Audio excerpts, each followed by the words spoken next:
আজকে আমাদের বিষয় হচ্ছে কি টপিকস কোয়ান্টাম সংখ্যা। তাহলে ইলেকট্রন কিভাবে থাকে? পরমাণুর ভিতর কোনো একটা ইলেকট্রন, আমি বললাম যে সোডিয়ামের 11টা ইলেকট্রন আছে, তার মধ্যে থেকে আমি সোডিয়ামের 9 নম্বর ইলেকট্রনটাকে খুঁজে পেতে যাচ্ছি।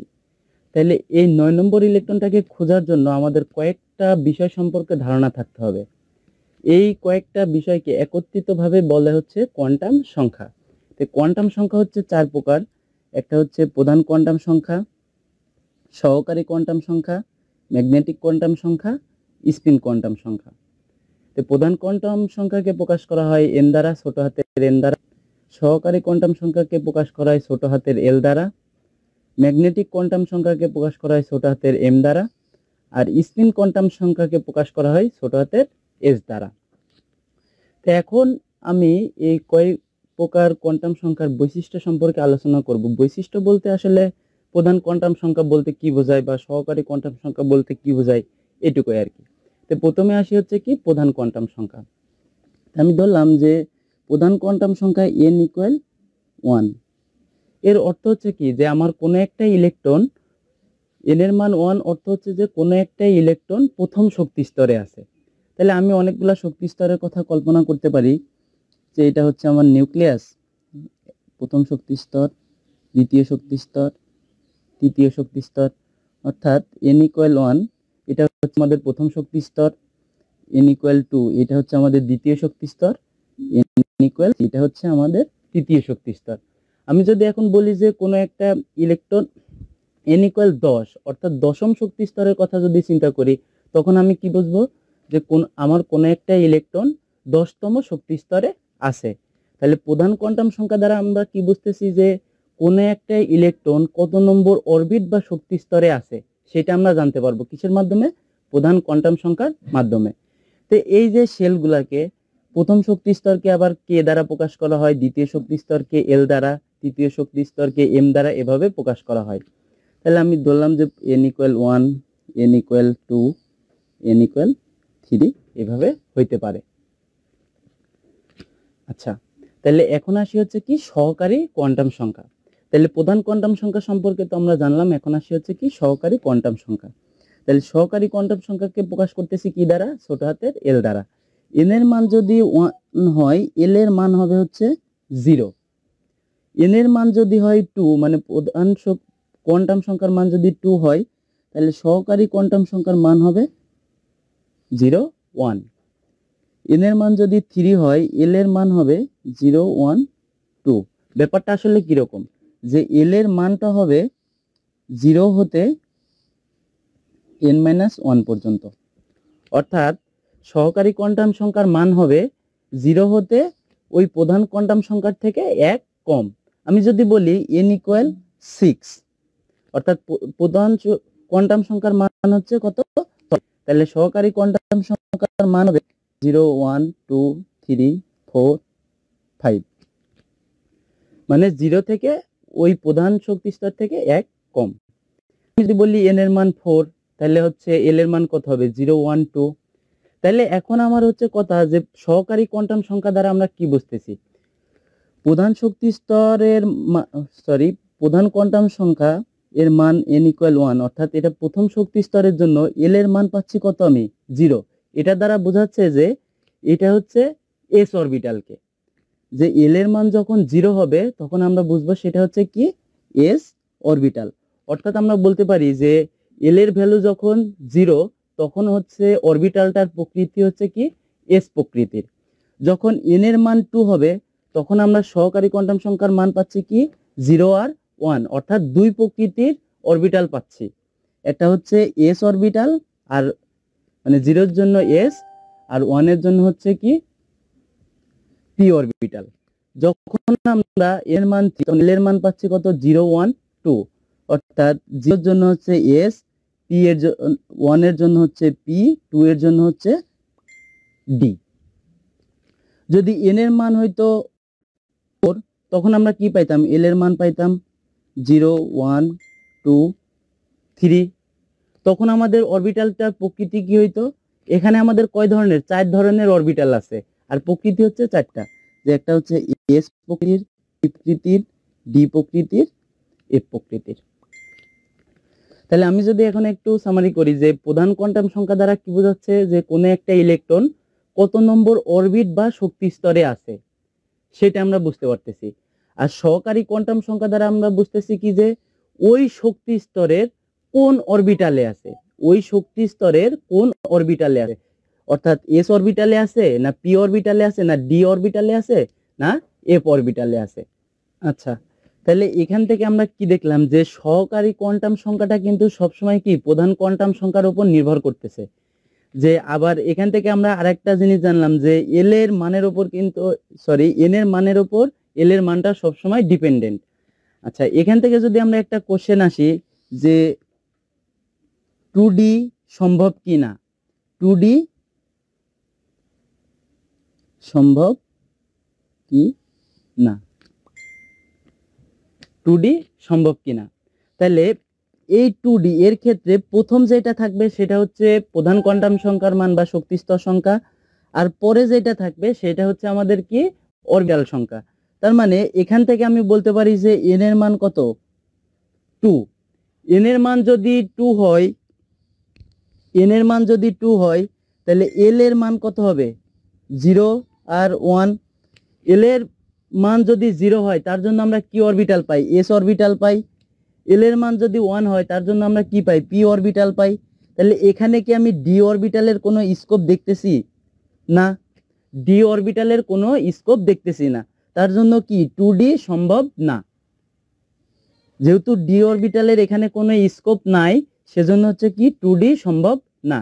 একইভাবে আমরা যদি কথা বলি যে 3D, 3D সম্ভব কি না, তাহলে এখানে এন এর মান হচ্ছে কত 3, তাহলে এল এর মান কত হবে 0 1 2।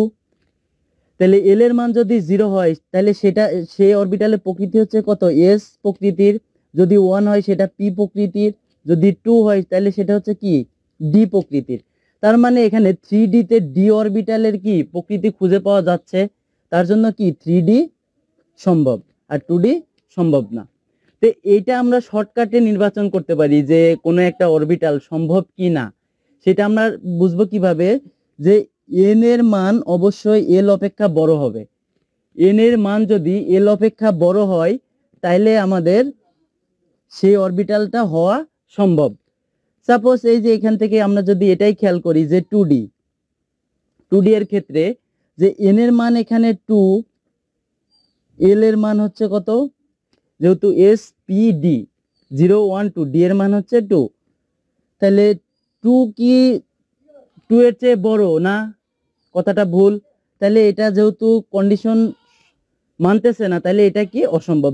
এক কথায় যদি এন এর মান এল অপেক্ষা বড় হয় তাহলে অরবিটালটা সম্ভব, তাছাড়া সম্ভব নয়। একইভাবে যদি আমি 4f এর কথা চিন্তা করি, 4f তাহলে এখানে এন এর মান হচ্ছে 4 আর এফ যেহেতু এফ এর মান কত 0 1 2 3, তাহলে এল এর মান হচ্ছে কত 3। তাহলে 4 হচ্ছে 3 এর থেকে বড়, 4 হচ্ছে কত 3 এর থেকে বড়, কথা ঠিক। তাহলে হচ্ছে কি 4f সম্ভব। আচ্ছা, আমরা আসি কি ম্যাগনেটিক কোয়ান্টাম সংখ্যার জন্য। তে আমি প্রথমে ধরে নিচ্ছি যে এন এর মান যদি 3 হয় মানে প্রধান কোয়ান্টাম সংখ্যার মান হচ্ছে কত 3, তাহলে সহকারী কোয়ান্টাম সংখ্যা এল এর মান আমি কি পাবো 0 1 2, এই তিনটা পাবো। আচ্ছা, তাহলে এখন আমার ম্যাগনেটিক কোয়ান্টাম সংখ্যা এম এর মান কত হবে। এটার ক্ষেত্রে সাপোজ আমি যদি ধরি যে এল এর মান হচ্ছে 1, আমি ধরে নিলাম যে এল এর মান হচ্ছে 1, তাহলে এম এর মান হবে +1 0 -1। ব্যাপারটা কেমন, এর মানটা হবে -1 থেকে 0 থেকে প্লাস এল, অর্থাৎ মাইনাস থেকে প্লাস এল। এম এর মানটা হবে -l থেকে +l, অর্থাৎ এখন যদি আসি এল এর মান যেহেতু 0 দেওয়া আছে তাহলে এম এর মান কত হবে -0 তারপর কি +0। তাহলে এখন 0 তো -0 আর +0 এটা সম্ভব, তাহলে 0 এর জন্য শুধুমাত্র কি হবে 0 হবে, কি হবে +1 0 -1, 2 এর জন্য হবে +2 +1 0 -1 -2। তাহলে এল এর মানের জন্য আমরা কি এম গুলা পাইলাম। তাহলে এখন এম এর মানটা কি ইন্ডিকেট করতেছে যে 3 নম্বর শক্তি স্তরে, সরি, এম এর মানটা কি ইন্ডিকেট করতে যে 3 নম্বর শক্তি স্তরে মোট কতগুলা অরবিটাল আছে। এম এর মানটা ইন্ডিকেট করতেছে যে 3 নম্বর শক্তি স্তরে মোট কতগুলা অরবিটাল আছে, মানে এরকম। যখন আমরা এল এর মান দিয়েছিলাম তখন সেই অরবিটালটা কি ছিল, এস প্রকৃতির। যখন এটা এস প্রকৃতির ছিল জন্য তখন আমরা এম এর ভ্যালু কয়টা পাইছি, তাহলে ইকুয়াল যদি 0 হয় তাহলে সেটা কি হচ্ছে এস অরবিটাল। যেহেতু এস এর জন্য এম এর ভ্যালু পাইছি কয়টা, একটা, তাহলে এস অরবিটাল বক্স নিয়ে গঠিত হবে। তারপরে 1, যদি এল এর মান 1 হয় তাহলে সেই অরবিটালটার প্রকৃতি হচ্ছে পি প্রকৃতির। আর এল এর মান 1 তখন এম এর মান পাইছি কয়টা, 3টা ভ্যালু পাইছি। তাহলে আমরা বলতে পারি এল এর মান যখন 1 তখন অরবিটাল হচ্ছে এস পি প্রকৃতির। আর যেহেতু এল এর মান হচ্ছে 1 এর জন্য এম এর মান কয়টা পাইছি, 3টা। তাহলে এই অরবিটালটা 3 বক্স নিয়ে গঠিত, একটা যাকে আমরা বলি যে এক্স ওয়াই জেড, যার একটা ঘরের ভ্যালু হচ্ছে +1 -1। তারপরে আমাদের যখন এল এর মান 2 তখন সেটা আমাদের কি ছিল, ডি অরবিটাল ছিল। তাহলে এই ডি অরবিটালের জন্য আমরা এম এর মান কয়টা পাচ্ছি, 5টা ভ্যালু পাচ্ছি। তাহলে এল এর মান যখন 2 তখন সেই অরবিটালটা হবে কি ডি প্রকৃতির। আর যার বক্স সংখ্যা হবে কত, অরবিটালটা 5টা বক্স নিয়ে গঠিত, 5। যার একটা হচ্ছে ডি এক্স ওয়াই, একটা হচ্ছে ডি ওয়াই জেড, একটা হচ্ছে ডি জেড এক্স, একটা হচ্ছে d x square minus y square, d z square. ঠিক আছে।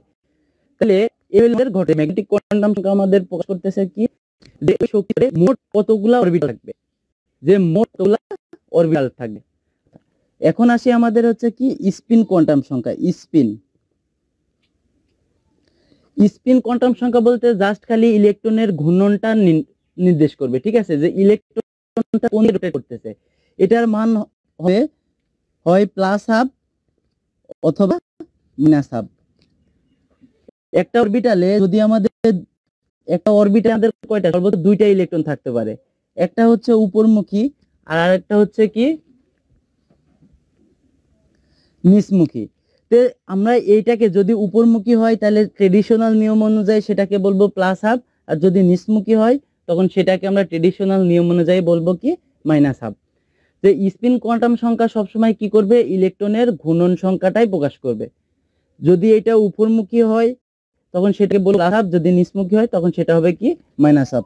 আমি যদি এখন 4টা কোয়ান্টাম সংখ্যার একটু সামারি করি, যে প্রধান কোয়ান্টাম সংখ্যা দ্বারা কি বুঝতেছি, প্রধান কোয়ান্টাম সংখ্যা দ্বারা বুঝতেছি যে কোনো একটা ইলেকট্রন কত নম্বর শক্তি স্তরে আছে, সেটা হচ্ছে কি প্রধান কোয়ান্টাম সংখ্যা দ্বারা জানা যাচ্ছে। আচ্ছা, তারপরে হচ্ছে কি সহকারী কোয়ান্টাম সংখ্যা। তো সহকারী কোয়ান্টাম সংখ্যা হচ্ছে কি যে ওই শক্তি স্তরের কোন কোন অরবিটাল আছে, ওই শক্তি স্তরের কোন কোন অরবিটাল আছে তা আমরা সহকারী কোয়ান্টাম সংখ্যা দ্বারা বুঝতে পারতেছি। ম্যাগনেটিক কোয়ান্টাম সংখ্যা দ্বারা বুঝতে পারতেছি কি যে ওই শক্তি স্তরে মোট কতগুলো অরবিটাল সংখ্যা আছে, ওই শক্তি স্তরে মোট কতগুলো অরবিটাল সংখ্যা আছে। আর স্পিন কোয়ান্টাম সংখ্যা দ্বারা বোঝা যাচ্ছে যে ইলেকট্রনের ঘূর্ণন সংখ্যাটা আমরা বুঝতে পারবো, যে এটা কি ঘড়ির কাঁটার দিকে রোটেট করতেছে না ঘড়ির কাঁটার বিপরীত দিকে রোটেট করতেছে। এইটুকু হচ্ছে কি আমাদের কোয়ান্টাম সংখ্যার বৈশিষ্ট্য বা বলতে কি বোঝায়। তাইলে আমরা কোয়ান্টাম সংখ্যা এবং 4টা কোয়ান্টাম সংখ্যার বৈশিষ্ট্যগুলা বুঝতে পারলাম।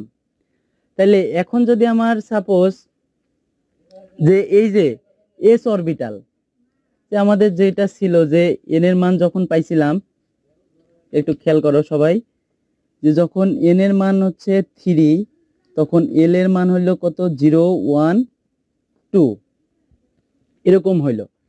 তখন m এর মান আমরা কি পাচ্ছিলাম 0 plus 1 0 minus 1 plus 2 plus 1 0 minus 1 minus 2। তখন আমরা কি পাইছিলাম যে n এর মানের উপর নির্ভর করতেছে কিসের মান l এর মান, আবার l এর মানের উপর নির্ভর করতেছে কিসের মান m এর মান। তার মানে প্রধান কোয়ান্টাম সংখ্যা হচ্ছে সহকারী কোয়ান্টাম সংখ্যা হচ্ছে কি প্রধান কোয়ান্টাম সংখ্যার উপর নির্ভরশীল, আবার ম্যাগনেটিক কোয়ান্টাম সংখ্যা হচ্ছে কি সহকারী কোয়ান্টাম সংখ্যার উপর নির্ভরশীল। এই জিনিসটুকু একটু মাথায় রাখতে হবে, ঠিক আছে। আচ্ছা, তাহলে এখন আমরা দেখব যে এই যে অরবিটালগুলা, একটা ছিল কি এস অরবিটাল, একটা ছিল কি পি অরবিটাল, একটা ডি অরবিটাল, আর একটা হচ্ছে কি এফ অরবিটাল।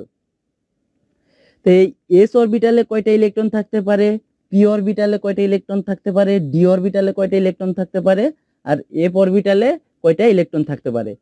তাহলে এস যা এর অর্থ হচ্ছে কি এল এর ভ্যালু হচ্ছে কত 0, এস অর্থ এল এর ভ্যালু হচ্ছে কত 0, পি অর্থ এল এর ভ্যালু হচ্ছে কত 1, ডি অর্থ এল এর ভ্যালু হচ্ছে 2, এফ অর্থ এল এর ভ্যালু হচ্ছে কত 3। একটু আগে আমরা দেখছিলাম যে এস এর জন্য ব্লক ছিল কত একটা ঘর, পি এর জন্য ঘর সংখ্যা ছিল কত 3টা, ডি এর জন্য ঘর সংখ্যা ছিল হচ্ছে কত 5টা। তাহলে জাস্ট আমরা এখন এই এস অরবিটালে কয়টা ইলেকট্রন থাকতে পারে তার জন্য আমরা যদি একটু সূত্রের সাহায্যে চিন্তা করি যে এস এর ইলেকট্রন সংখ্যা, আমরা যদি এই সূত্রটা নেই 2 × 12 প্লাস 1, 2 × 12 প্লাস 1, তাহলে এখানে এস অরবিটালের জন্য 2 × 2 গুণন এল এর মান হচ্ছে কত 0 প্লাস হচ্ছে 1, তাহলে এখান থেকে পাচ্ছি 2। তাহলে আমরা দেখতে পাচ্ছি যে এস অরবিটালের সর্বোচ্চ ইলেকট্রন সংখ্যা কত 2টা, কারণ যেহেতু এস অরবিটালের ঘর সংখ্যা কত একটা, আর একটা ঘরে সর্বোচ্চ কয়টা ইলেকট্রন থাকতে পারে 2টা ইলেকট্রন থাকতে পারে। আচ্ছা, এখন আমি যদি পি এর কথা চিন্তা করি, পি এর ইলেকট্রন সংখ্যা, পি এর ইলেকট্রন সংখ্যা, তাহলে সূত্র যেটা আমাদের আছে 2 × 12 প্লাস 1, 2 × 12 প্লাস 1, পি এর ক্ষেত্রে এল এর ভ্যালু কত 1, তাহলে 2 গুণন 1 প্লাস 1, তাহলে সেই ক্ষেত্রে আমাদের হচ্ছে কত 6। তাহলে আমরা জানি যে পি অরবিটালে ঘর সংখ্যা হচ্ছে কত ব্লক কত 3টা, তাহলে প্রতি ঘরে আমরা তো আগেই শিখছি যে 2টা, তাহলে এখানে 3টা ঘরে কয়টা ইলেকট্রন হবে 6টা। সেম ভাবে ডি এফ অরবিটালে বের করা যাবে না, এটুকু হচ্ছে আমাদের কাজ, যে এস অরবিটালে কয়টা ইলেকট্রন থাকতে পারে বা পি অরবিটালে কয়টা ইলেকট্রন থাকতে পারে, ডি অরবিটালে কত, এফ অরবিটালে কত, এগুলো আমাদের জানতে হবে। তাহলে আমরা এখন একটা কোশ্চেন সলিউশন করব, হচ্ছে কি চতুর্থ শক্তি স্তরে মোট অরবিটাল, চতুর্থ শক্তি স্তরে মোট কতগুলা অরবিটাল আছে আর হচ্ছে কি মোট কতগুলা ইলেকট্রন আছে, এটা আমাদেরকে নির্ণয় করতে হবে। তাহলে আমরা যেটা জানি যে চতুর্থ শক্তি স্তর মানে n ইকুয়াল হচ্ছে 4, তাহলে n ইকুয়াল যদি 4 হয় তাহলে l এর মানটা কত হবে 0 1 2 3, কারণ আমরা জানি কি যে n এর l এর মানটা হবে কত 0 হতে n-1।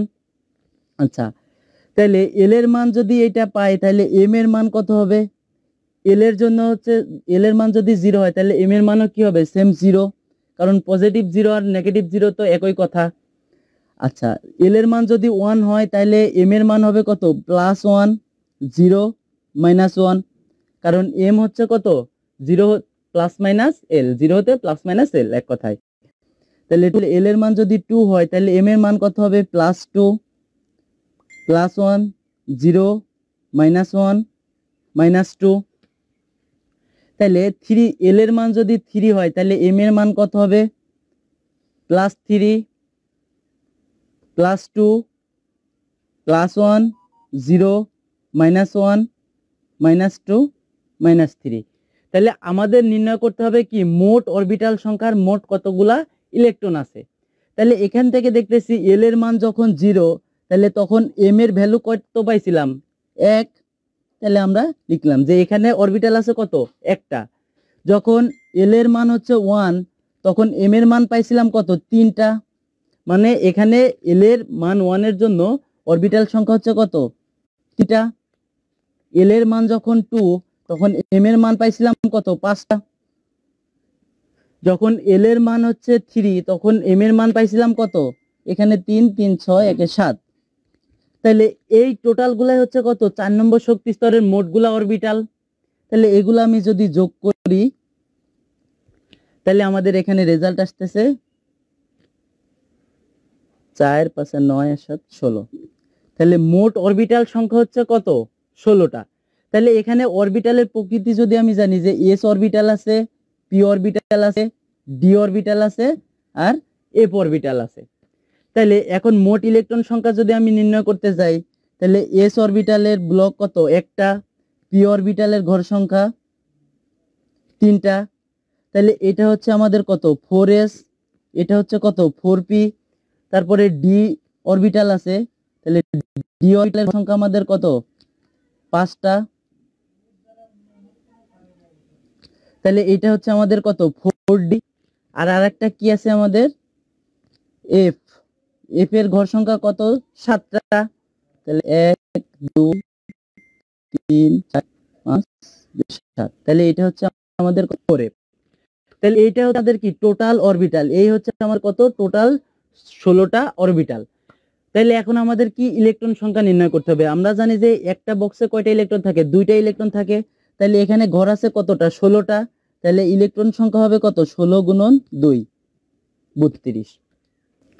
তাহলে আমাদের যেটা আসলো, এখান থেকে আমরা বলতে পারি না যে অরবিটাল সংখ্যা আমাদের কত আসছে? 16। আর ইলেকট্রন সংখ্যা আসছে কত? 32। তাহলে এখান থেকে কি দেখা যাচ্ছে যে এন এর ভ্যালু, অরবিটাল আসছে কত? 16। তাহলে এটা হোল স্কয়ার না? তাহলে অরবিটাল সংখ্যা সব সময় কি হবে? N square. আর ইলেকট্রন হবে 2 গুণন তো এন স্কয়ার। যে একটা হচ্ছে এনএল এমএস এর মধ্যে সম্পর্ক দেখাও। জাস্ট মানে আমরা যেটুকু শিখলাম যে এন এর মান কে এল, তারপরে এম এর মান বের করা, এটা দেখাই হবে যে এনএল এমএস এর মধ্যে। আর আরেকটা দেখাইতে হবে কি? দেখা যে অরবিটাল ইকুয়াল কি? Orbit whole square. এই কোশ্চেনটা দেখতে হবে।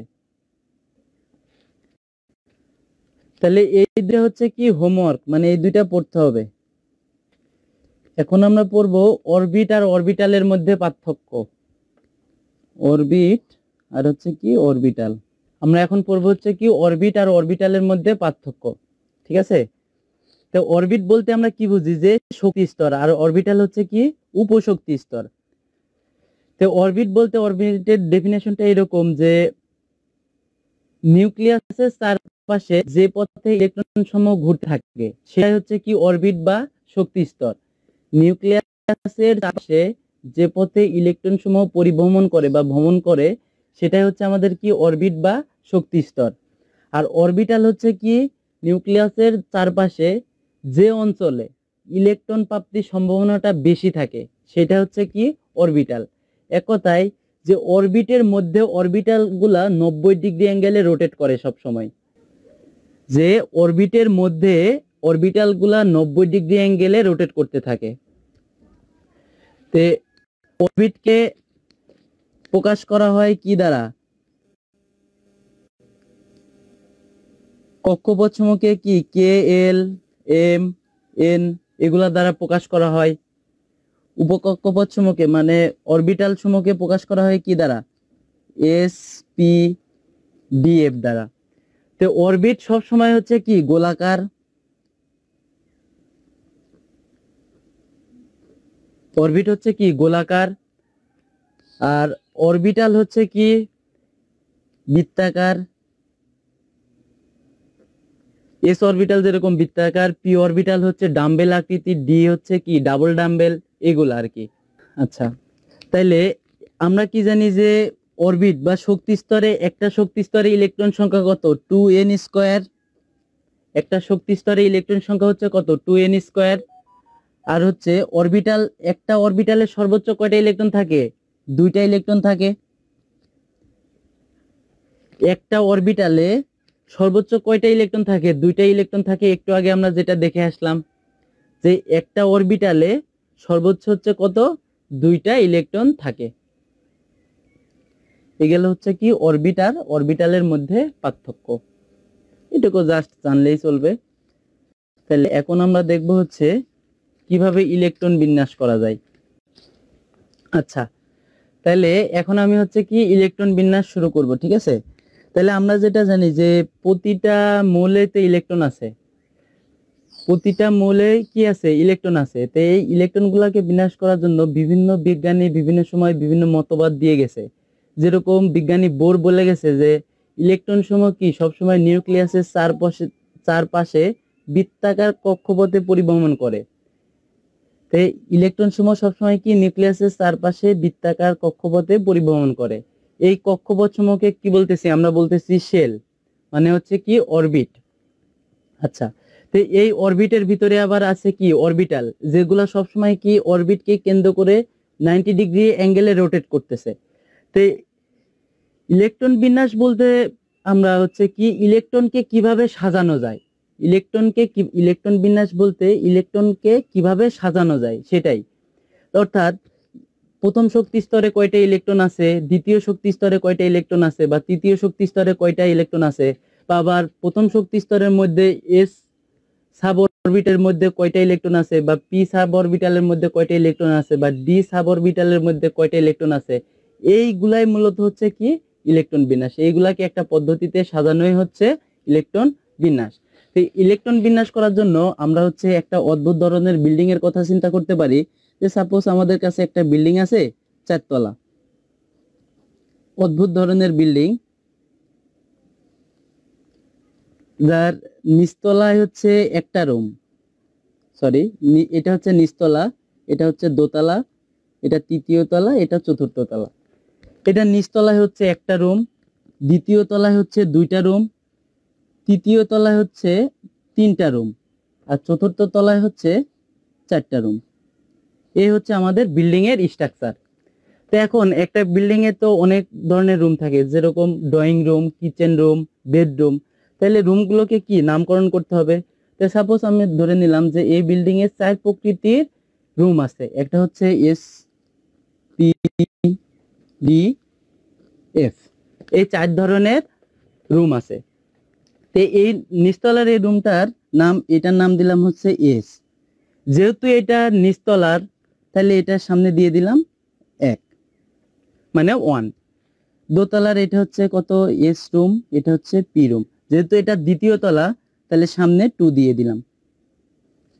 তৃতীয় তলার ক্ষেত্রে এস, পি, ডি, যেহেতু তৃতীয় তলা, তাহলে সামনে হচ্ছে 3 দিয়ে দিলাম।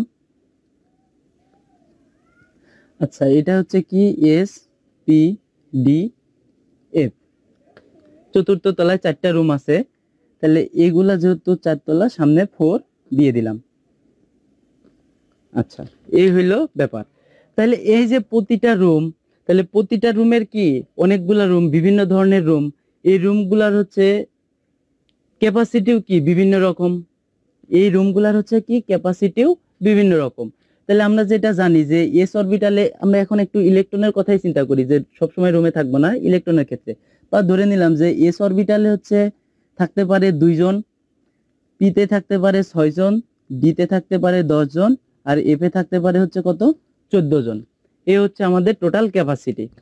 তো এইটাকে, এই বিল্ডিংটাকে জাস্ট এখন আমি যদি ওই শক্তি স্তরের কথা চিন্তা করি, এটা হচ্ছে আমাদের কি প্রথম শক্তি স্তর, এটা হচ্ছে আমাদের কি প্রথম শক্তি স্তর, এটা হচ্ছে দ্বিতীয় শক্তি স্তর, তৃতীয় শক্তি স্তর, এটা হচ্ছে কি চতুর্থ শক্তি স্তর। আমরা যেটা জানি যে প্রথম শক্তি স্তরে অরবিটাল থাকে কত? এস প্রকৃতির, মানে শুধুমাত্র একটা অরবিটাল থাকে। দ্বিতীয় শক্তি স্তরে কত? 2টা অরবিটাল থাকে। তৃতীয় শক্তি স্তরে কত? 3টা, এস, পি, ডি, এই 3টা অরবিটাল থাকে। চতুর্থ শক্তি স্তরে কত? এস, পি, ডি, এফ, এই 4টা অরবিটাল থাকে। তো এখন আমার কথা হচ্ছে যে কোন একটা মৌলের ভিতর আমি একটা ইলেকট্রনকে রাখতে চাচ্ছি, কোন একটা মৌলের ভিতর আমি একটা ইলেকট্রনকে রাখতে চাচ্ছি, বা এই বিল্ডিং এ আমি একজন মানুষকে রাখতে চাচ্ছি। তাহলে সে কি নিচতলা দিয়ে আসবে, এবং নিচতলা দিয়ে আসেই একটা রুম পাচ্ছে, এবং সেখানে ক্যাপাসিটি হচ্ছে কত, 2 জন মানুষ থাকতে পারে। তাহলে সে যেহেতু একজন, তাহলে একজন এখানে কি আরামসে থাকতে পারবে। তাহলে আমরা যেটা বলতে পারলাম যে 1s, এখানে কয়জন, একজন মানুষ আছে, অর্থাৎ একটা ইলেকট্রন আছে। তাহলে এটাই হচ্ছে আমাদের কি হাইড্রোজেনের ইলেকট্রন বিন্যাস, যাতে হাইড্রোজেন পরমাণুতে ইলেকট্রন আছে কত, একটা। এখন যদি আমাদের এই বিল্ডিং এই ইয়েতে 2টা ইলেকট্রন আসে, তাহলে যেহেতু এস এর ক্যাপাসিটি হচ্ছে কত, 2, তাহলে এখানে 2 জন থাকতে পারবে, তাহলে 1s2। তাহলে এটা হচ্ছে আমাদের কত, হিলিয়ামের ইলেকট্রন বিন্যাস। এটা হচ্ছে আমাদের কি হিলিয়ামের ইলেকট্রন বিন্যাস। এখন যদি আমাদের 3টা ইলেকট্রন আসে, তাহলে আমাদের যেটা ব্যাপার যে এই এসে কয়জন থাকতে পারবে, 2 জন থাকতে পারবে। এসে হচ্ছে কত, 2 জন থাকতে পারবে। তাহলে আরেকজনকে কোথায়, এখানে তো থাকার জায়গা নাই, তাহলে তার কোথায় যেতে হবে, উপরের তলায়। এখন উপরের তলায় হচ্ছে কত, আমাদের 2টা রুম আছে, একটা হচ্ছে 2s রুম আর একটা হচ্ছে কত, 2p রুম। তাহলে এই 2টা রুমের মধ্যে সে কোনটা রুমে যাবে, এই 2টা রুমের মধ্যে সে কোন রুমে যাবে। এই জন্য একটা নিয়ম আছে হচ্ছে কি আউবাউ নিয়ম, আউবাউ নিয়ম, যেটা হচ্ছে কি জার্মান ওয়ার্ড থেকে আসছে, যার অর্থ হচ্ছে কি building up, building up. Building up কথাটার অর্থ হচ্ছে যে ইলেকট্রন সমূহ প্রথমে কি করবে, কম শক্তির ঘরগুলা পূরণ করবে, তারপরে পর্যায়ক্রমে কি বেশি শক্তির ঘরে যাবে। অর্থাৎ যে ঘরের ক্যাপাসিটি কম ইলেকট্রন সেগুলাতে আগে যাবে, তারপরে কি পর্যায়ক্রমে যে ঘর ক্যাপাসিটি বেশি সেখানে যাবে। এক কথায় আমরা বলতে চাই যে এখানে হচ্ছে ব্যাপার হচ্ছে কি শক্তির ব্যাপার। শক্তি বলতে কি যাচ্ছে, শক্তি হচ্ছে যা n+l এর মান কম তার শক্তি কম, এবং ইলেকট্রন সেটাতে আগে প্রবেশ করবে। এখানে ব্যাপার হচ্ছে কি n+l, n হচ্ছে কি আমাদের প্রথম কোয়ান্টাম সংখ্যার মান, আর হচ্ছে কি সহকারী কোয়ান্টাম সংখ্যার মান। সাপোজ আমরা যদি কোনো একটা অরবিটাল চিন্তা করি, এই যে এখানে 2s আর 2p, 2s অরবিটাল আর 2p অরবিটাল, দুইটার ক্ষেত্রে আমি যদি এখন শক্তি নির্ণয় করতে চাই, তাহলে এখানে n এর মান হচ্ছে কত, 2, দ্বিতীয় শক্তি স্তর, আর যেহেতু এটা s অরবিটাল, তাহলে কি l এর মান হচ্ছে 0, তাহলে n+l এর মান কত আছে, 2+0, 2। আর এদিকে 2p এর কথা যদি চিন্তা করি, n এর মান হচ্ছে এখানে কত, 2, অরবিটাল হলো কত, 1, যেটা আমরা p n+l এর মান কত হচ্ছে 2+1, তার মানে হচ্ছে কত, 3। তাহলে আমরা যেটা বললাম আহ্বান নিয়ম অনুসারে তার n+l এর কম, তার শক্তি হচ্ছে কি বেশি, এবং ইলেকট্রন আগে তাতে প্রবেশ করবে। সরি, যার n+l মান কম তার শক্তি কম, এবং ইলেকট্রন সেটাতে কি করবে, আগে প্রবেশ করবে। তাহলে এখানে ক্ষেত্রে এর ভ্যালু হচ্ছে কত, 2, আর 2p এর ক্ষেত্রে কত, 3। তাহলে 2s এর ভ্যালু কম, তাহলে এর শক্তি কম, তাহলে ইলেকট্রন কোনটাতে, 2s এ আগে প্রবেশ করবে। তাহলে এখন যদি এই বিল্ডিং বা এই স্ট্রাকচারে 3টা ইলেকট্রন আসে, তাহলে 1s আসবে কয়টা, তারপরে আমাদের কোনটাতে যাবে, 2s, 1, সেটা হচ্ছে কত, লিথিয়ামের ইলেকট্রন বিন্যাস। এখন এই যে অনেকগুলো আছে যে এখন, তারপরে আসো তৃতীয় বা 3 নম্বর শক্তি, তারপরে কি 4 নম্বর শক্তি, এইগুলাতে কোনটাতে ইলেকট্রন যাবে, সেটা বের করার জন্য আমরা যদি একটা ফ্লো চার্ট অঙ্কন করি, তাহলে সব থেকে আমাদের সুবিধা হবে। মানে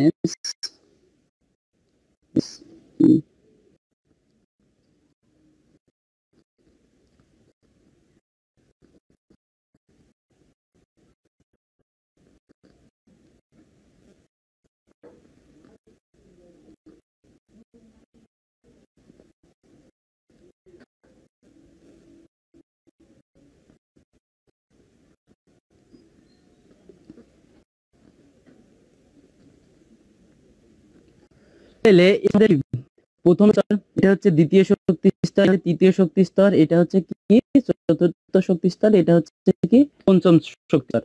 তাহলে আমি সাপোজ এইখানে চোখ রাখি,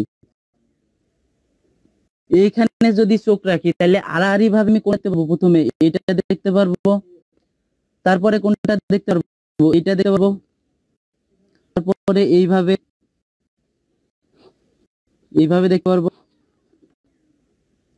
তাহলে এখানে যদি আমি চোখ রাখি আর যদি দেখতে চাই, তাহলে এখান থেকে আমি কি দেখতে পারবো? এই প্রথমে এটা দেখতে পারবো, পরে তারপর এটা, তারপরে এটা, তারপরে এটা। এই হচ্ছে আমাদের কি ক্রম। এগুলো আমি সাজায় লিখি, তাহলে যেটা ব্যবহার হবে এরকম এটা চলতেই থাকবে। এই আমাদের কি ইলেকট্রন বিন্যাস করার হচ্ছে বেসিক কোর্স। এর মাধ্যমে আমরা ইলেকট্রন বিন্যাস করতে পারবো। আমি যদি কোনো কিছু না জানি, সাপোজ তুই জানি যে এস অরবিটালে দুইটা ইলেকট্রন থাকে, পি অরবিটালে থাকে 6টা, বিতে থাকে হচ্ছে 10টা, আর এফ থাকে হচ্ছে কত? 14টা ইলেকট্রন। যদি আমি শুধুমাত্র জানি তাহলে তো আমি সকল ইলেকট্রন বিন্যাসই করতে পারবো। যে এটা হচ্ছে আমাদের শক্তির ক্রম। এর থেকে এর শক্তি কম, এর থেকে এর শক্তি কম, এর থেকে এর শক্তি কম। আমাকে যদি কোনো দিয়ে দেয় এলোমেলো ভাবে, যে সাপোজ 3D 4P, তারপরে হচ্ছে 6P 3S, এগুলাকে শক্তির ক্রম অনুসারে সাজাও, বা কম শক্তি অনুসারে সাজাও, বা বেশি শক্তি অনুসারে সাজাও, তাহলে এগুলা পারা যাবে না। এগুলো আমরা নির্ণয় করব কিভাবে? যে যার n+l এর মান কম তার শক্তি কম, যার n+l এর মান বেশি তার শক্তি বেশি। জাস্ট এইভাবে হিসাব করে বসাই দিব যে কার শক্তি কম আর কার শক্তি হচ্ছে বেশি। আচ্ছা, তারপরে আবার যদি আমাদের আসে যে এরকম, তাহলে এখন আমরা কি ইলেকট্রন বিন্যাসগুলো শিখি, ঠিক আছে? তাহলে আমরা যেটা জানছিলাম, এটা হচ্ছে আমাদের কি বেসিক সেই রুলসটা বা নিয়ম অনুসারে। আর হচ্ছে আমরা যেটা জানি যে এস অরবিটালে থাকে 2টা, পি অরবিটালে থাকে হচ্ছে 6টা, ডি তে থাকে হচ্ছে 10টা, আর এফ অরবিটালে থাকে হচ্ছে কত? 14টা ইলেকট্রন। তাহলে এখন আমরা কি যে কোনো মৌলের ক্ষেত্রে যদি ইলেকট্রন বিন্যাস করতে চাই, সাপোজ হচ্ছে আমি ফ্লোরিনের কত ইলেকট্রন সংখ্যা হচ্ছে, মানে পারমাণবিক সংখ্যা 9, তাহলে ইলেকট্রন সংখ্যা হচ্ছে কত? 9। তাহলে আমি কি ফ্লোরিনের ইলেকট্রন বিন্যাস করব। তাহলে যেটা আমাদের ধারাবাহিক সূত্র সেটা আমি প্রথমে বসাবো, এইটুকুর মধ্যে হয়ে যাবে। আমরা যেটা জানি যে এস অরবিটালে কয়টা ইলেকট্রন থাকতে পারে? 2টা, পি তে থাকে কত? 6টা ইলেকট্রন, ডি তে থাকে 10টা। তাহলে আমাদের প্রথম যে এস আছে 1s, সেটাতে কয়টা ইলেকট্রন থাকবে? 2টা ইলেকট্রন থাকবে। সেটাতে কয়টা? 2টা ইলেকট্রন দিলাম। তারপরে যেটা 2s, এটাতেও যেহেতু এস, তাহলে ধারণ ক্ষমতা হচ্ছে কত? 2 দিয়ে দিলাম সর্বোচ্চ। তাহলে আমাদের টোটাল হয়েছে কত? 2 2 4। তাহলে ফ্লোরিনের মোট ইলেকট্রন সংখ্যা কত? 9। তাহলে পি এর ধারণ ক্ষমতা কত? 6। তাহলে আমাদের লাগবে হচ্ছে কত? 5। তাহলে এটা হচ্ছে আমাদের কত? ফ্লোরিনের ইলেকট্রন বিন্যাস। এখন যদি আমি নিয়নের ইলেকট্রন বিন্যাস, নিয়ন হচ্ছে 10, মানে নিষ্ক্রিয় গ্যাস, এটা হচ্ছে কি নিয়ন হচ্ছে কি নিষ্ক্রিয় গ্যাসের ইলেকট্রন বিন্যাস দেখতে চাই, তাহলে এখানে কি ঘটনা ঘটতেছে? যে 2 2 4 আর 2p 6, তাইলে হয়ে যাচ্ছে আমাদের কত? নিয়নের ইলেকট্রন বিন্যাস। এখন যদি আমি ক্লোরিনের ইলেকট্রন বিন্যাস দেখতে চাই, ক্লোরিন হচ্ছে কত? 17। তাইলে 17 হইলে আমাদের যেটা ধারাবাহিক রুলস সেটা আগে লিখে নিতে হবে। 1s 2s 2p 3s 3p 4s, এই পর্যন্ত লিখলাম। তাহলে এস অরবিটাল ইলেকট্রন থাকে কত? 2টা, এই এস এ থাকবে কত? 2টা, পি তে থাকে কত? 6। তাহলে এই পর্যন্ত আমাদের কয়টা হয়েছে? 10টা হয়েছে। তারপরে এস এ থাকে কত? 2, তাহলে টোটাল হইলো 12। তাহলে এই পি তে আমার ধারণ ক্ষমতা আমাদের আর লাগবে কত? 5টা। পি এর ধারণ ক্ষমতা হচ্ছে কত? 6টা। তাহলে এখানে 5টা আমি ইজি ভাবে দিয়ে দিতে পারি। তাহলে এটা হচ্ছে আমাদের কি ক্লোরিনের ইলেকট্রন বিন্যাস। তাহলে যে কোনো মৌলের ক্ষেত্রে ইজি ভাবে ইলেকট্রন বিন্যাস নির্ণয় করা যাবে না। জাস্ট খালি কি এই সূত্রটা যদি আমি জানি যে আব্বা রুলস অনুসারে, তাহলে আর যেহেতু আমরা জানি যে এস অরবিটালে এই কয়টা থাকে প্রি ডিফাইন, তাহলে সেই হিসাবে আমরা কিন্তু ইজি ভাবে সবগুলা মৌলের ইলেকট্রন বিন্যাস করতে পারবো। তাহলে এই পর্যন্ত যদি ক্লিয়ার হয় তাহলে তোমরা একটু রেসপন্স করো। ও, আমি এখানে একটু ভুল লিখে ফেলছিলাম আর কি। 3p এর পরে 4s টা হবে, 3p এর পরে 4s হবে। আচ্ছা, তাহলে এই পর্যন্ত সবার ক্লিয়ার নাকি? তাহলে যে কোনো মৌলের ক্ষেত্রে যদি ইলেকট্রন বিন্যাস করতে দেওয়া যায় তাহলে পারা যাবে তো? আচ্ছা, তাহলে আমরা সাধারণ ক্ষেত্রে ইলেকট্রন বিন্যাসগুলো করতে পারবো। তাহলে এখন আমরা দেখি একটু ব্যতিক্রম ইলেকট্রন বিন্যাসগুলা, যেগুলোর ক্ষেত্রে ইলেকট্রন বিন্যাসের রুলসটা হচ্ছে কি ব্যতিক্রম, সেগুলো আমরা দেখব। একটা হচ্ছে কি কপার 29, কপার 29। তাহলে এটার যদি আমি ইলেকট্রন বিন্যাস করি তাহলে যেটা আমাদের আসে কত, আহ্বান নিয়ম অনুসারে এই পর্যন্ত আমি রাখলাম। তাহলে এটা হচ্ছে 1 2। তাহলে এস অরবিটালের ধারণ ক্ষমতা 2, তারপরে এই এস অরবিটালের ধারণ ক্ষমতা হচ্ছে কত 2 দিয়ে দিলাম। পি অরবিটালের ধারণ ক্ষমতা কত 6 দিয়ে দিলাম। এস অরবিটালের ধারণ ক্ষমতা হচ্ছে কত 2 দিয়ে দিলাম। এই পি অরবিটালের ধারণ ক্ষমতা হচ্ছে কত 6 দিয়ে দিলাম। তাহলে এখন আমি হিসাব করি যে এই পর্যন্ত আমার টোটাল কয়টা হয়েছে। তাহলে 2 2 4 আর 6 10 আর 2 12 আর 6 কত 18 হয়ে গেছে। তাহলে এই এসে থাকে কত 2টা, তাহলে 20। তাহলে ডি এর এখানে আসতেছে কত 9টা। তাহলে আহ্বান নিয়ম অনুসারে আমার এই পর্যন্ত হওয়ার কথা ছিল যে 4s2 3d9, আহ্বান নিয়ম অনুসারে এটা হওয়ার কথা ছিল। কিন্তু আমাদের এখানে এইটা না হয়ে হবে হচ্ছে 4s1 3d10 হওয়ার কথা ছিল আমাদের এইটা, কিন্তু আমাদের কোনটা এইটা হচ্ছে। এর কারণ হচ্ছে কি, এইটার ব্যাখ্যা কিভাবে দেওয়া যায়, যে আমরা বলতে পারি যে আমরা এখান থেকে কি দেখতেছি যে ডি অরবিটালের সর্বোচ্চ ইলেকট্রনের ধারণ ক্ষমতা কত 10টা, আর এস অরবিটালের সর্বোচ্চ ইলেকট্রন ধারণ ক্ষমতা হচ্ছে কত 2টা। সেই ক্ষেত্রে আমরা যদি বলি যে নিষ্ক্রিয় গ্যাসগুলো কেন নিষ্ক্রিয়, কারণ হচ্ছে কি এর সবগুলা অরবিটাল কি থাকে ইলেকট্রন দ্বারা পরিপূর্ণ থাকে। এর সবগুলা অরবিটাল কি ইলেকট্রন, এই যে আমরা যে আগে নিয়নের ইলেকট্রন বিন্যাস করছিলাম এখানে দেখতেছি কি এর সবগুলা অরবিটাল কি ইলেকট্রন দ্বারা পরিপূর্ণ অবস্থায় আছে। অর্থাৎ কোন একটা অরবিটালে যদি একবারে সম্পূর্ণ মানে অরবিটালটা ফুলফিল অবস্থায় থাকে তাহলে সে প্রচন্ড পরিমাণে স্থিতিশীল হয়। অর্থাৎ সে মনে করে যে সে হচ্ছে কি নিষ্ক্রিয় নিষ্ক্রিয় গ্যাসের মতো অবস্থায় আছে। আবার তার যদি ধারণ ক্ষমতার অর্ধেক পরিমাণ আসে তাও সে মোটামুটি স্থিতিশীল হয় এই অবস্থা। তাইলে এই জন্য ডি এর মাথায় যখন 9টা ইলেকট্রন আছে সে চিন্তা করে যে আমি যদি কোথাও থেকে একটা ইলেকট্রন নিয়ে আসতে পারি তাহলে আমি কি একটা স্থিতিশীল অবস্থা অর্জন করব। এই জন্য সে এই যে 4s2 থেকে একটা ইলেকট্রন জাম্প করে এখানে চলে আসে। তখন এই জন্য আমাদের এইটা না হয়ে হয় হচ্ছে কোনটা এটা। এর কারণ হচ্ছে কত D9 এর থেকে হচ্ছে D10 কাঠামোটা অনেক স্থিতিশীল এই জন্য। সেম ভাবে ক্রোমিয়াম 24 এটার ক্ষেত্রেও সেম আসবে। এখানে হচ্ছে 4s2 3d4 এইটা হওয়ার কথা থাকে। সেম ভাবে ক্রোমিয়ামের ক্ষেত্রেও আগেরটুকু সেম থাকে, টুকু আমরা এক কথায় বলতে পারি হচ্ছে আর্গন। এখানে হওয়ার কথা থাকে কত 4s2 3d4। তাহলে একটু আগে আমরা যেটা জানলাম যে কোনো একটা অরবিটাল যদি অর্ধপূর্ণ অবস্থায় থাকে মানে অর্ধেক থাকে, ধারণ ক্ষমতার অর্ধেক থাকে, তাও সে মোটামুটি স্থিতিশীল হয়। এই জন্য সে এখান থেকে একটা ইলেকট্রন এখানে নিয়ে আসে। এর কারণ হচ্ছে D4 থেকে D5 অনেক স্থিতিশীল, এই জন্য কি করে সে 4s থেকে একটা ইলেকট্রন জাম্প করে এখানে নিয়ে আসে। এই হচ্ছে ব্যাপার। আচ্ছা, ব্যতিক্রমের মধ্যে এইগুলা যে ব্যতিক্রম আছে এগুলো আমরা একটু চেষ্টা করে দেখবা সবাই।